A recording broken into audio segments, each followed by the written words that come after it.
មិត្តសម្លាញ់ចង់ខ្លាយជាឪពុករឿងរ៉ាវរបស់ម្ដាយនិងកូនប្រុសនៅក្នុងផ្ទះដែលស្ងប់ស្ងាត់អស់រយៈពេលជាច្រើនឆ្នាំបន្ទាប់ពីបាត់បង់កសលទ្រូងនៃគ្រួសារអ្នកម្ដាយព្យាយាមអភិវឌ្ឍខ្លួនឯងឲ្យជីវិតកាន់តែល្អដោយបានកាត់សក់ម៉ូដថ្មីដើម្បីសង្ឃឹមថានឹងទទួលបានពាក្យសរសើរបន្តិចបន្តួចប៉ុន្តែកូនប្រុសរបស់គាត់បែរជាគ្រាន់តែក្រឡេកមើលហើយឆ្លើយតបបែបមិនខ្វល់ថានៅដដែលនឹងភាពប្រងើយកន្តើយរបស់កូនប្រុសធ្វើឲ្យអ្នកម្ដាយលួចអន់ចិត្តយ៉ាងខ្លាំងកូនប្រុសបានសុំម្ដាយចង់បបួលមិត្តភ័ក្តិមកលេងហ្គេមនៅឯផ្ទះថ្ងៃស្អែកអ្នកម្ដាយក៏បានយល់ព្រមព្រោះធម្មតាក៏ធ្លាប់នាំមកស្រាប់ហើយនៅពេលកូនប្រុសនាំមិត្តសម្លាញ់មកផ្ទះផែនការឆក់យកបេះដូងម្ដាយក៏ចាប់ផ្ដើមភ្លាមនៅពេលមិត្តម្នាក់នេះបានឃើញម៉ូតសក់ថ្មីរបស់ម្ដាយគេមិនបង្អង់យូរឡើយក្នុងការសរសើរដោយពាក្យផ្អែមល្ហែមរហូតធ្វើឲ្យអ្នកម្ដាយញញឹមបិទមាត់មិនចិត្តកូនប្រុសរបស់គាត់ត្រូវបានមិត្តភ័ក្តិរបស់គេបង្រៀនឲ្យចេះសរសើរម្ដាយខ្លួនឯងខ្លះមើលទៅហាក់ដូចជាមានបំណងល្អប៉ុន្តែការពិតគឺដើម្បីបង្កើនបន្ទុកឲ្យខ្លួនឯងសុទ្ធសាធនៅពេលនោះខ្សែភ្នែករបស់មិត្តម្នាក់នោះមិនបានមើលអ្នកម្ដាយដោយការគោរពឡើយ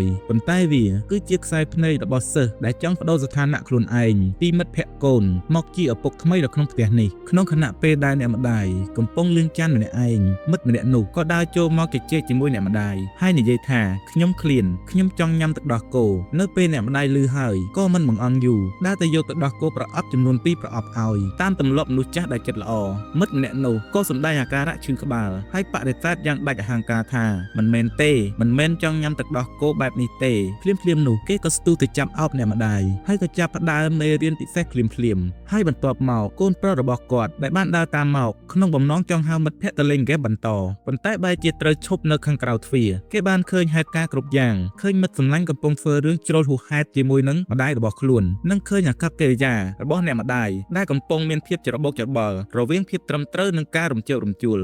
នៅព្រឹកថ្ងៃបន្ទាប់បរិយាកាសនៅក្នុងផ្ទះបានផ្លាស់ប្ដូរទាំងស្រុងអ្នកម្ដាយបានព្យាយាមធ្វើខ្លួនឲ្យធម្មតាបំផុតដូចជាគ្មានអ្វីកើតឡើងចំណែកកូនប្រុសដែលធ្លាប់ជជែកគ្នាញឹកញាប់បែរជាคล้ายជាមនុស្សស្ងប់ស្ងាត់មិនព្រមនិយាយស្ដីជាមួយម្ដាយរហូតដល់អ្នកម្ដាយចាប់ផ្ដើមមិនសប្បាយចិត្តក៏បានសួរថាកូនមានរឿងអីមិនសប្បាយចិត្តមែនទេកូនប្រាប់ម៉ាក់បានណាកូនប្រុសបានត្រឹមតែឆ្លើយថាគ្មានអីទេបន្ទាប់មកម្ដាយក៏បានទៅជជែកជាមួយស្វាមីដែលបានចែកឋានទៅហើយដោយគិតថាកូនប្រុសយើងធំពេញកំឡោះហើយតើប្រហែលជាចាប់ដើមមានពិភពផ្ទាល់ខ្លួនមានអាកំបាំងដែលប្រាប់ម៉ាក់មិនបានហើយនាងមិនដឹងទាល់តែសោះថាអាកំបាំងនោះមិនមែនជារឿងមិត្តភក្តិឬរឿងស្រីឯណានោះឡើយប៉ុន្តែគឺជារឿងផ្ទាល់ខ្លួនរបស់នាងថ្ងៃមួយកូនប្រុសរបស់គាត់បានដើរចូលមកពីខាងក្រោយដោយទឹកមុខមើងម៉ាត់គេបានហើបមាត់ប្រាប់ពីអារម្មណ៍របស់ខ្លួនកូនប្រុសព្យាយាមពង្យល់ពីភាពអន្ទះអន្ទែងដែលបានកើតឡើងបន្ទាប់ពីបានឃើញឈុតមេរៀនពិសេសរបស់មិត្តកាលពីម្សិលមិញប៉ុន្តែវាមិនមែនជាកំហឹងឡើយតែវាគឺជាការចង់ធ្វើបែបនោះដែរ